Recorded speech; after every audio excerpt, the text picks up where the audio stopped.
어서 오세요. 안녕하십니까. 어서 오세요. 뉴스가 쏟아집니다. 두 분이 오실 때가 되면 참 기가 막히게 딱 맞춰서 뉴스가 쏟아져요. 어제는 이 한미정상회담, 한일정상회담, 한미일 3국 정상회담까지 열린 외교의 슈퍼 선데이였다. 이런 보도가 오늘 쏟아져요. 처음으로 3국 명의의 포괄적 공동성명도 나왔습니다. 자, 외교 무대에서 나오는 말들이 좀 어려운 것들이 많아서 두 분이 오늘 해설을 많이 해 주셔야 돼요. 핵심만 꼭 짚어보죠. 어제 열린 한미, 한일, 한미일 정상회담 아주 쉽게 핵심 요약하면 박 의원님 어떻게 좀 얘기해 주시겠습니까? 글쎄요. 저는 미중 간 이 전략 경쟁, 패권 경쟁이라는 게 격화되고 있고 네네. 이게 어떻게 보면 국제 질서를 다시 과거의 냉전 질서로 양분하는 그런 효과를 낳고 있는데 그 과정에서 어쩌면 어느 한 편을 선택함으로써 대한민국의 국익과 외교에 일종의 이제 갈림길이 될 수도 있는 네. 그런 하루였다고 생각을 합니다. 그게 이제 좋은 효과를 내면 다행일 텐데 네. 그렇지 않을 가능성도 굉장히 높아서 현재로서는 우려스럽고요. 그동안에 적어도 지난 정부까지는 이 미중 간 패권 경쟁에 있어서 대한민국이 일종의 이제 전략적 모호성으로 일관했던 그런 영역이 있었어요. 저는 지금도 그게 필요하다고 봅니다. 네. 왜 그러냐면 우리가 안보에 있어서 한미동맹 의존도는 절대적입니다. 예. 그건 뭐 부인할 수 없는 현실이고 또 어떻게 보면은 국제 질서를 우리가 그 다루어 나가는 데 있어서도 한미동맹이라는 것은 기본적인 어떤 우리의 그 외교 안보의 축일 수밖에 없어요. 네. 그 점을 부인하지 않되 중국과의 관계를 그렇다고 악화시키거나 돌이킬 수 없게 만들어서는 안 되는 거 아니겠습니까? 네네. 그러려면 사안별로 이슈별로 좀 신중한 접근과 또 국익 중심의 굉장히 신중한 메시지가 필요한데 어제 그 한미일 포괄 이 선언이라는 거는 너무 포괄적이었다는 거죠. 네네. 그래서 특히나 이제 중국이 자국의 핵심 이익으로 내세우고 있는 그런 대목에까지 이제 우리의 역할을 얘기함으로 인해서 이게 대중관계 악화가 불가피해 보이고 그거는 북핵 문제 해결에 있어서 우리가 중국이라는 지렛대 하나를 포기하는 것과 다름없는 결과를 낳을 수도 있거든요. 그런 점에서 저는 대단히 우려스럽다고 봅니다. 우려스럽다? 혹시 김 대표님 덧붙이실 얘기 있어요? 뭐 다 맞는 얘기를 네네네. 하셨고요. 그건 쉽게 요약을 하면은 미국 뒤로 일렬 종대를 했습니다. 이게 일본하고 한국이 네네네. 미국 뒤로 일렬 종대를 했고요. 내용은 북한을 때려잡자.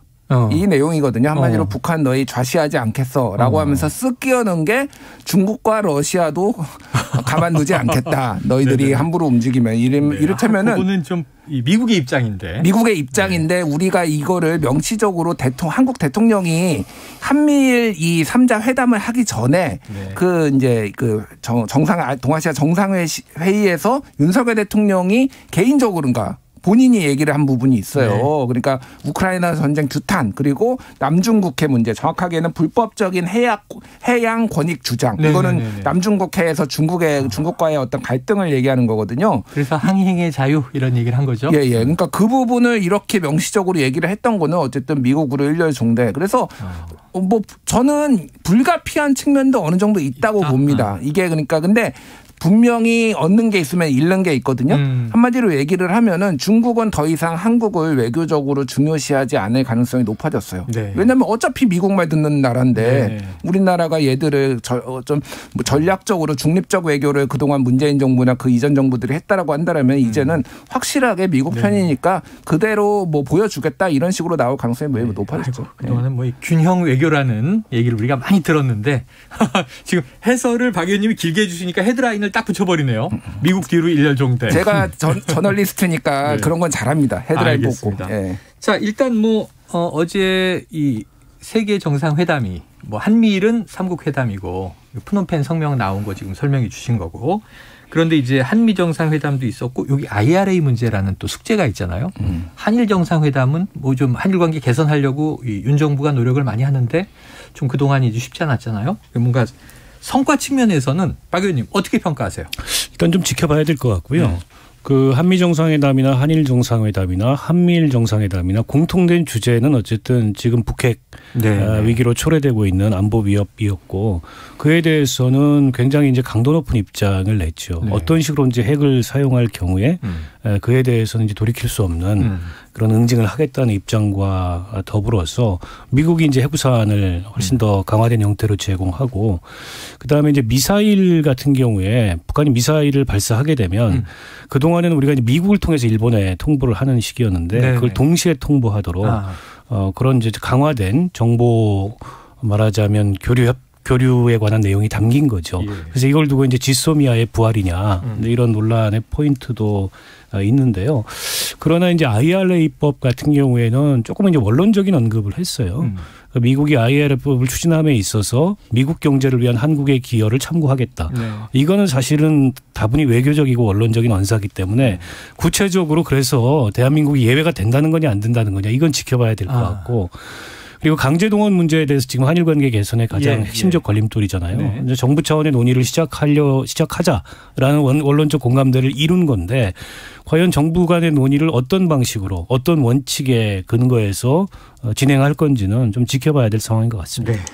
짧게 인플레이션 감축법 짧게 말씀드리면 말씀하세요. 이거는 미국이 한미 FTA를 위반한 거예요. 네네네. 그러니까 우리가 요구하는 거는 당연한 겁니다. 그런데 여기에 우리의 요구를 축소시켜 버리면은 이게 국익이라는 관점에서 보면은 매우 좀 운신의 폭이 좁아지는 거예요. 그러니까 사실은 이거는 당연한 거고 이 이상의 거를 요구를 할 수가 있어야 됩니다. 왜냐하면은 이렇게 한미의 군사 동맹과 안보 동맹을 이렇게 강화를 했는데 경제적으로는 다 미국이 뒤통수만 치고 있다. 그러니까 이런 부분에 있어서 윤석열 정부가 뭔가 진전된 조치를 할 수 있느냐. 나는 거기에서 이제 저희는 거기에서 이제 그 윤석열 정부의 어떤 진정성 이런 것들 그리고 어떤 국익을 위한 행동 이런 거를 봐야 된다고 봅니다. IRA 이상을 이제 요구를 해야 되는 거죠, 그러니까. 그래요. 자, 인도네시아 발리로 일단 이제 이동을 했습니다. 그래서 G20 정상회의 오늘부터 들어갔는데요. 근데 이제 우리가 직접 참여하는 건 아니지만 가장 주목받고 있는 것이 바이든 대통령과 시진핑 중국 국가주석의 첫 미중 정상회담이 예정돼 있는 거예요. 자, 박 의원님, 뭘 좀 우리가 유념해야 됩니까? 일단 미중 간의 공식 정상회담 바이든 시진핑이 처음이죠. 그동안에 회의장에서 이러저러하게 조언은 했지만 근데 지금 미중 간의 관계가 굉장히 안 좋잖아요. 그렇죠. 그러나 각기 또 국내적인 문제를 어느 정도 한숨을 돌렸어요. 시진핑은 3연임을 했고 바이든은 중간선거 대패를 예상을 했는데 상원에서 어쨌든 선방을 했지 않습니까? 그러니까 한숨 돌린 상황에서 어떤 대화를 어떻게 나눌지 굉장히 궁금합니다. 근데 이제 작년 연말에 알래스카에선가 있었던 미중 그 고위급 대화는 정말 적나라한 설전이었어요. 그게 보통은 이제 모두 발언하고 그다음에 비공개로 민감한 얘기는 주고받는데 모두 발언에서부터 서로 설전이 시작돼가지고 거의 1시간 동안 생중계로 엄청나게 싸웠는데 그게 이제 어떻게 보면은 상대방하고 대화한 게 아니고 각자 자기 지지층을 보고 대화를 한 거죠. 우린 이만큼 강경하다. 이만큼 원칙적이다. 저는 그런 식의 대화가 재개될 가능성. 물론 정상 간 대화이기 때문에 그만큼 적나라하지는 않겠죠. 그러나 결국에는 헛도는 서로 각자의 입장만 얘기하는 대화가 진행될 가능성이 현재로서는 높아 보이고요.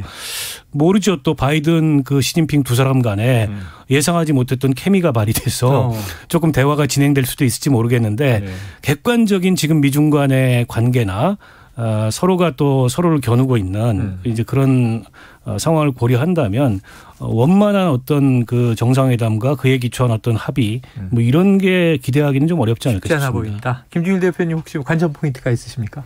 글쎄요. 지금 국내 정치 문제는 미중 같은 경우에는 다 이제 해소가 됐잖아요. 그러면은 실은 국내 정치용으로 지금까지 발언들이 좀 센 것도 있었어요. 자국민을 향한 메시지를 던져야 되니까. 그런데 여기에서 이제 유화책 아니면은 약간의 이제 서로 화해 협력의 메시지가 나올 가능성은 배제할 수 없는데 여기서도 안 나온다. 그러면은 이제 더 이상 기대할 게 없는 거죠. 이 두 나라 사이에서는 기대할 게 없다라고 봐야 될 것 같고 한중 정상회담이 약식으로 또 열릴까? 그게 좀 궁금해요, 사실은.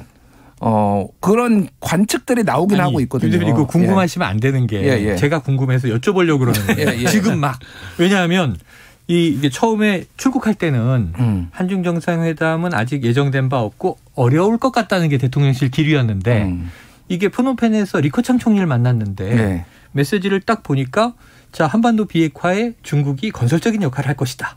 좋은 얘기를 했잖아요. 예. 북한에 마치 좀 영향력을 행사할 것 같은. 예. 그러다 보니까 이 현지에서 대통령실 기류가 G20에 시진핑 주석이 오면 한중 정상회담 한번 좀 기다려달라. 그게 지금 뭐 이제 추진한다는 얘기가 무르익었다가 지금 아까 얘기한 러시아, 우크라이나 침공 규탄하고 그 민감한 남중국 해 문제에 우리가 참여하겠다라는 미국의 입장에서 의사 표시를 해서 될까? 될까요? 라고 제가 여쭤보려고 그랬던 거예요. 그러니까 저도 답을 주세요. 답을. 그게 저도 모르는데 중요한 거는 중국의 입장에서 생각을 해보면은 어쨌든 한국을 지렛대로 이용을 해서 동아시아 어떤 이런 긴장 관계 이런 것들을 완화를 한다든지 아니면은 북핵에서 미국하고의 조금 관계를 정립을 한다든지 뭐 이런 것들을 많이 구상을 했을 텐데 딱 얘들이 하는 거 보니까 한국이 하는 거 보니까 중국 입장에서 중국 입장에서 보면은 이거 가능성 없는데? 라고 딱 선을 그어버릴 가능성이 매우 높아졌다라는 건데 줄을 서버렸다. 예, 근데 모르겠습니다. 중국이 또 인내심을 가지고 그 부분을 또 전략적으로 접근을 할지는 봐야 될 것 같은데 어쨌든 저는 중요한 거는 만약에 한중 정상회담이 성사가 된다라고 한다라면은 한국이 그러면은 어느 정도 유화적으로 중국을 대할 자세가 준비가 되어 있는가가 중요한 것 같아요. 거기에서도 똑같이 남중국해 얘기할 겁니까 그러면? 그러니까 그 부분이 뭐가 준비되어 있는지 그게 되게 핵심인 것 같아요. 박 의원님은 어떻게 예상하세요? 좀 어색하죠. 어색하다. 지금 한중 정상회담이 열리기에. 네네네. 적어도 이번에 동아시아 정상회의에서 대통령이 한미일 정상회담을 통해서 그런 식의 포괄적인 선언문을 우리가 동의하지 않고 또 그에 앞서서 정상회의에서의 발언도 중국을 직격하는 발언을 했잖아요. 네. 그보다 사실은 좀 완만하게 이렇게 언급을 했어야 되는데 이런 상황에서 중국 입장에서 정상회담을 하려고 할까요? 그리고 우리 정부는 과연 한중 정상회담에 적극적인가?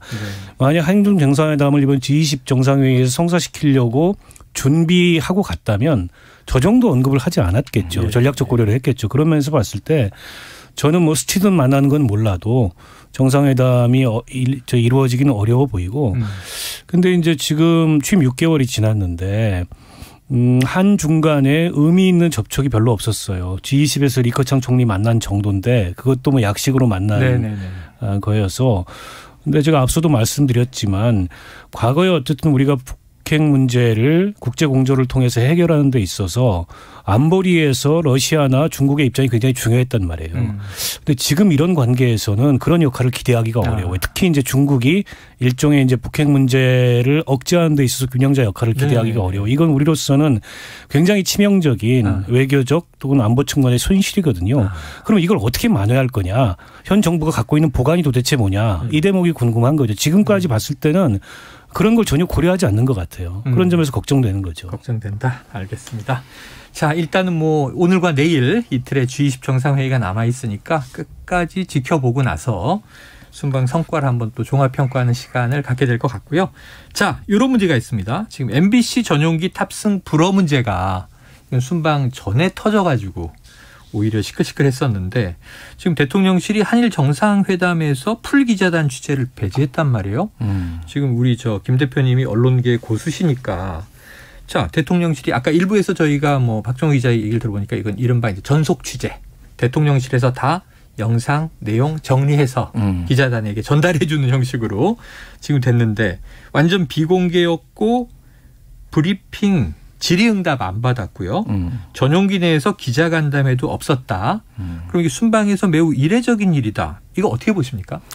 아주 이례적인 거고 저는 뭐 거의 좀 세게 얘기하면은 전두환 시대로 돌아가는구나. 언론과 관련해서는 그런 생각이 들어요. 왜냐하면은 소위 말하는 우리 윤석열 대통령께서 그렇게 강조한 자유민주주의 국가에서는 이렇게 하는 나라가 거의 없습니다. 심지어 기시다 총리는 나와가지고 13분 동안 기자들하고 질의응답을 했다는 거예요. 근데 왜 안 하나요? 왜 안 할까요? 그러니까 상식적이지 않아요. 그러면 그냥 청와대 대통령실에다가 언론사를 하나 만드십시오. 그래서 거기서 보도하면 되잖아요. 네네네. 거기서 하면 되지 왜 굳이 이렇게 복잡하게 이렇게 합니까? 용산일보 이런 거 네, 용산일보를 만들든 뭐 용산 TV를 만들든 네. 아주 비상식적이고 이례적인 일이에요. 이거를 유추할 수 있는 거는 네. 혹시나 말실수하는 게 네. 잡혀가지고 보도가 되면은 뭐 대통령실의 입장에서는 지역적인 문제로 국익이 훼손될까봐 그러는데 그런다고 이렇게 하는 거는 저기 푸틴이나 시진핑이나 하는 거예요. 그 싫어하는 푸틴 시진핑이 하는 거니까 자유 그렇게 유엔에 가서 21번 외치시는 분이 왜 이렇게 하는지 좀 비정상적이다. 국민들이 판단하시겠죠. 과거로 퇴행했다. 저는 전속 취재라는 말을 처음 들어봐요. 네네. 제가 과문해서 그런지 몰라도 대통령실에 그 전속 그 촬영하시는 네네, 뭐 사진 담당 또 전속 영상 담당은 있는데 취재라는 건 어쨌든 기자들이 대통령의 메시지 또 양국 정상의 모두 발언을 듣고 그게 언론의 시각을 통해서 그 기사를 쓰는 거거든요. 그런데 이거는 대통령실의 시각으로 내용을 전달해 줄 테니 그걸 받았어라. 이게 조선중앙TV 방식이잖아요. 그런 게 일종의 이제 뭐 사후적으로 나오는 자신들이 취사 선택해서 보여주고 싶은 화면, 보여주고 싶은 내용만 정리해가지고 보여주겠다. 그러니까 저는 이게 말실수도 말실수지만 지난번 그 유엔에서 비서고 논란을 언론들이 대대적으로 보도한 거에 대한 일종의 복수라고 생각해요. 네. MBC 복수다. 그 문제에 이어서 거추장스러운 겁니다. 거추장스러운 거는 옆에 두지 않겠다. 그게 정치든 언론이든. 그러면 그게 민주주의고 자유입니까? 저는 점점 더 윤 대통령이나 이 정권이 우려스러운 길을 향해서 가고 있다고 생각을 하고요. 모르겠습니다. 앞으로 남은 외교 일정에 있어서 과연 이제 취재에 대해서 어떤 식의 입장을 대통령실이 보일지 그리고 관례적으로 해왔던 그런 기내에서의 기자간담회 이런 걸 할지 근데 지금 보면 안 할 것 같아요.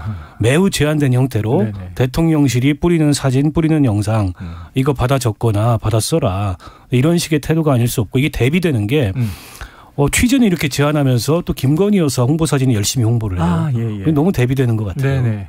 자, 지금 그 대목 나왔으니까 여쭤볼게요. 지금 외교 무대에서는 또 영부인 외교라고도 과거에 불렀어요. 별도의 주로 문화 행사라든가. 근데 우리 뭐 K 한류를 뭐 소개한다든가 이런 일들이 많이 있었는데, 자, 김건희 여사의 행보가 상당히 화제가 되고 있습니다. 자, 바이든 대통령의 뭐 팔짱을 낀 사진, 이게 또 찬반이 뜨거워요. 친근함의 표시다. 뭐 경솔한 행동이다. 갑론을박이 있고요. 그래서 이게 서양 문화에서는 어떻게 되나 이것도 궁금하고, 그다음에 이제 이 배우자 공식 프로그램이 있었는데 참석을 취소하고 캄보디아 병원 방문해서 심장병 어린이 만났다가 또 개인 방문까지 했어요. 여기도 이 행보 잘했다. 개별 행동은 옳지 않다. 여론이 그냥 김건희 여사 관련해서 갑론을박이에요. 김주일 대표님 정리해 주시죠. 일단 뭐 팔짱 낀 거는 아주 흔한 일은 아닙니다. 네네. 아주 흔한 일은 아닌데 그렇다고 뭐 없는 일도 아닌 것 같아요. 네네. 그래서 이거를 가지고 저는 뭐 경솔했다 이렇게 뭐 비판할 뭐 관례다 이런 건 아닌 것 같고. 예, 관례는 아니에요. 관례는 아닌데 뭐 찍을 수도 있죠. 뭐 그거 친근함의 표시로 그렇게 뭐 찍을 수도 있다고 보고 저는 이게 같은 맥락인 게 이 캄보디아 그 병원에 가가지고 사진 찍을 수도 있고 뭐 봉사활동 할 수도 있죠. 근데 이것도 역시 똑같은 방식으로 대통령실에서 영상과 사진만 뚝 언론에 배포를 했어요. 비공개 행보를 하고. 비공개 행보를 한 거예요. 그것도 사진도 딱 2장만 줬는데 그 2장에 한 장이 이제 오드리 헵번하고 포즈가 닮았네 안 닮았네. 그 위 김건희 여사가 위 45도로 이렇게 멍하니 응시하는 뭐 요 사진이잖아요. 그러니까 이런 겁니다. 그러니까 저는 이것도 비판하고 싶진 않아요. 그런데 만약에 이렇게 봉사활동을 하면은 언론이 자연스럽게 그게 풀 취재단 기자단이 이제 여럿이 있으니까 일부 기자 영상과 사진이나 취재 기자가 한두 명씩 대표로 가가지고 그거를 자연스럽게 스케치를 하고 영상도 거기에서 찍고 그중에서 스테컷이 여러 장이 있으면 그중에서 언론사가 취사 선택하는 방식이면은 이런 잡음이 안 나오죠. 그런데 딱 그 풀 메이크업 하고 이렇게 45도 위로 보면서 아이 아픈 애 안고 있는 이 사진을 보는 사람들은 이상하다고 생각하는 거예요. 그 한 장만 보면은 뭐 다른 사진도 있기는 하지만은 이것도 역시 내가 원하는 컷, 내가 원하는 구도만 너희들은 보도해. 너희들은 다른 거 하지 마라는 거의 연장선상이 아까 전에 그거예요. 그래서 이상합니다. 전체적으로 보면은 굳이 만들지 않아도 된 논란을 이런 식으로 만드나? 계속 좀 답답한 마음이 좀 들어요. 개인적으로. 지금 말씀하신 정의는 보여주고 싶은 것만 보여주려고 하니 자꾸 문제가 생긴다. 박 의원님 어떻게 보셨어요? 제가 보기에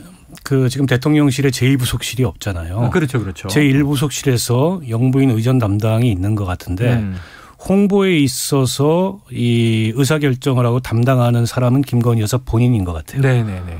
이전에 있었던 여러 가지 상황들까지 다 일련의 과정을 고려해 봤을 때 저는 바이든 대통령 팔짱 낀 사진 뭐 외교 프로토콜에 어긋나죠.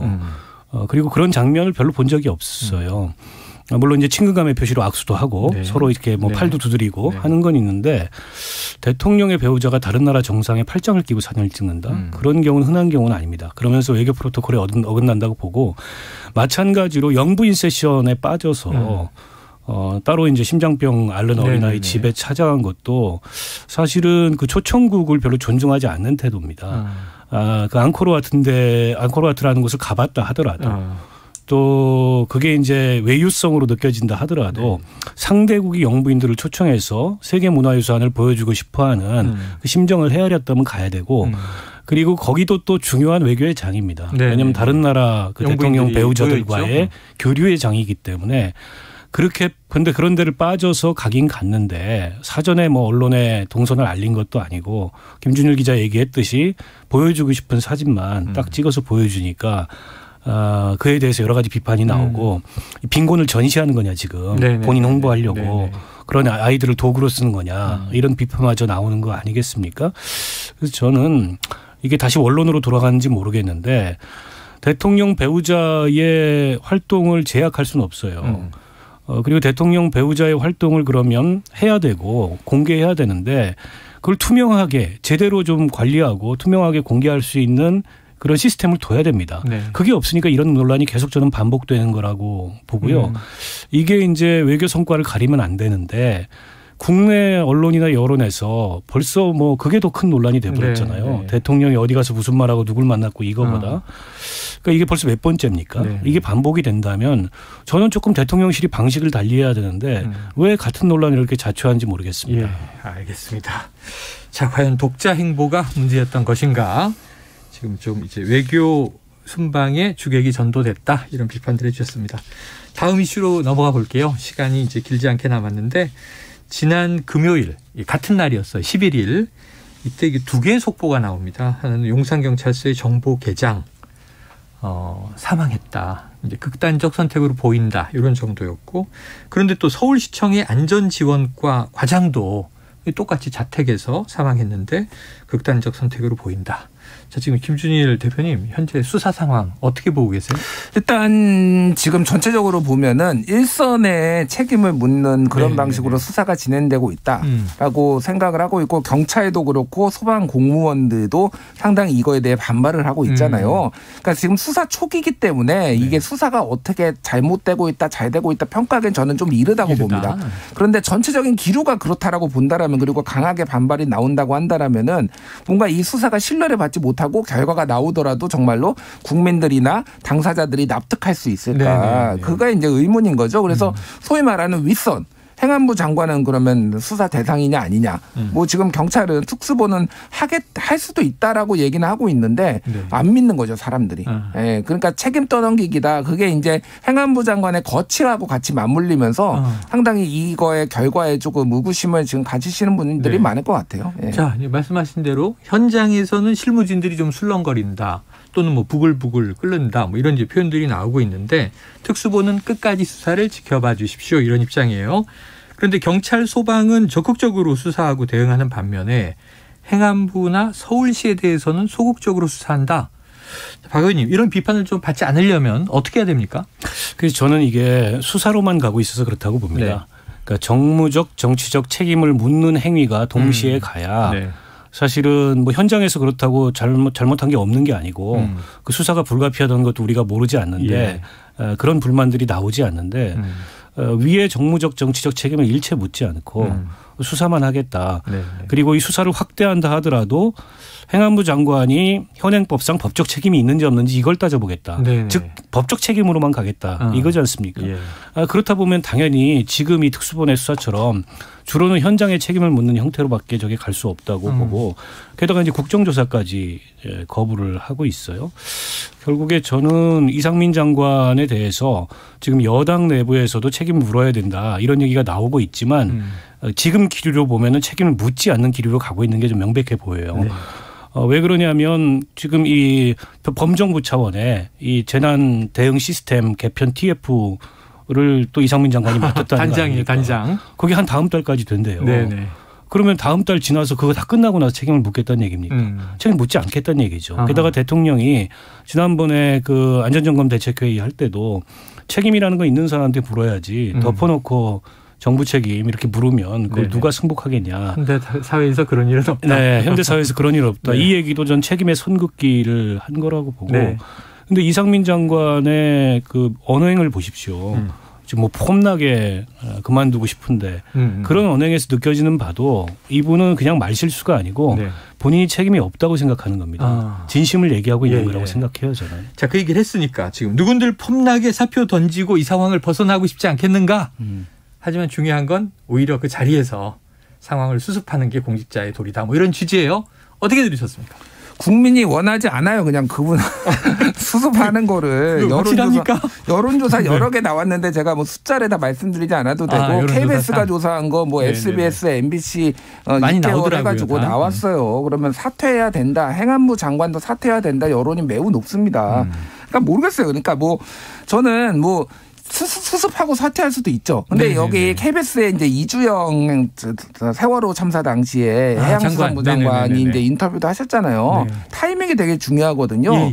이렇게 될 경우에는 수습을 할 실기할 수 있다. 수습에 대해서 그 말씀을 하셨는데 공감을 하고 그러면은 이거에 대해서 수습하고 그 이후에는 어떻게 할 거냐에 대해서도 얘기를 해줘야지. 만약 이상민 장관의 말이 만약에 진정성이 있다라고 한다라면은 그 부분에 그는 본인은 그런 정치적 도의를 최선을 다하고 그거에 대해서 대통령이 판단해야 될 문제는 건데 본인 입으로 폼이 안 나네 뭐 내가 수습하겠네 이거는 말이 안 되는 거죠. 폼은 좀 폼이라는 이 표현은 좀 놀랐어요.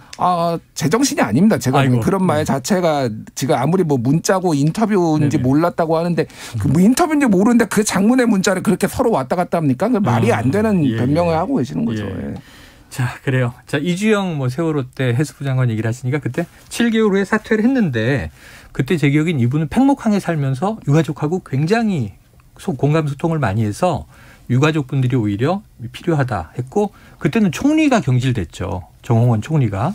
물론 후임을 못 구해서 굉장히 또 올해 총리직을 또 최장수 총리가 돼버렸어요. 자, 이어가겠습니다. 지금 이 얼마 전에 윤석열 대통령이 이 배웅하는 자리에서 순방 목례하는데 어깨를 두 번 툭툭 쳤단 말이에요. 왼쪽 어깨를. 여기에 대한 해석이 신임이다. 아니다. 그냥 이제 이렇게 이건 뭐 소탈한 습관이다. 등등 의견이 많아요. 박 의원님 어떻게 해석하셨습니까? 글쎄, 그거 알 수가 없죠. 그렇긴 하나 지금까지 이제 대통령과 대통령실의 기류로 봤을 때 이상민 장관한테 책임을 묻고 경질하는 분위기는 아니다. 제가 앞서도 말씀드렸지만 책임론에 선 긋고 이 재난안전 체계 개선 TF에 단장으로 임명하고 게다가 또 한 가지가 이제 국민의힘 기류인데 국민의힘 내에서 주호영 원내대표에 대한 공개적인 반발과 성토가 그것도 이제 지난 대통령 선거 때 수행실장을 맡았던 초선 의원이 의총장에서 입장문까지 만들어 가지고 와서 왜 장관을 못 지키느냐, 왜 대통령실 수석들을 못 지켜주느냐, 왜 퇴장당하게 만들었느냐, 성토를 했고.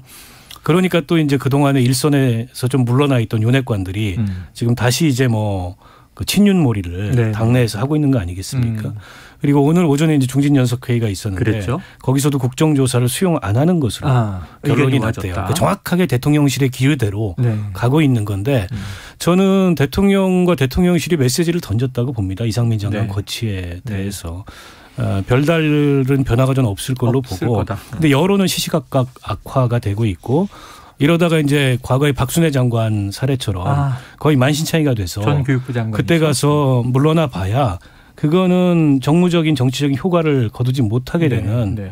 그런 결과로 귀결될 가능성이 악수가 있거든요. 된다. 이제 그렇게 될 네네. 가능성이 있어 보여요. 그래요. 자, 언급을 하셨으니까 요 끝으로 하나 제가 설명드리겠습니다.